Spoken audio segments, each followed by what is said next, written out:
Hi guys, কি খবৰ? আশা কৰোঁ সকলোৰে খবৰ ভাল, সকলোৱে ভালে আছে। আৰু মই গা পা ধুলোঁ বাৰু আজি। তাৰপিছত আজি ফাৰ্ষ্ট ডে মানে কলেজৰ, তো কলেজত যাওঁ আজি। তো কি হয় চাই থাকিছিলে ভিডিঅ'টো। মই গা পা ধুলোঁ, ৰেডি হয় এতিয়া। তাৰপিছত ৰেডি হৈ পেলাই এয়া নিউ কলেজৰ নিউ ড্ৰেছ হয়। ৱাও! তাৰপিছত মই মোৰ লগৰ কেইজনীৰ কাৰণে বাহিৰ বাটলৈ ওলাই আহিলোঁ। ওলাই পেলাই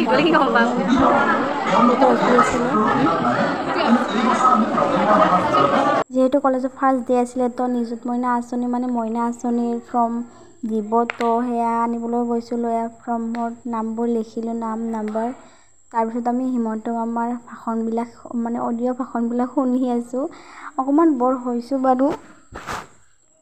পেটত সিফালে নিগনি মানে মাতি আছিলে, ভোক লাগিছে। যিহেতু 3টা বাজি গৈছিলে, ভাবি আহিছোঁ ঘৰত মানে কি খাম কি নাখাম বুলি।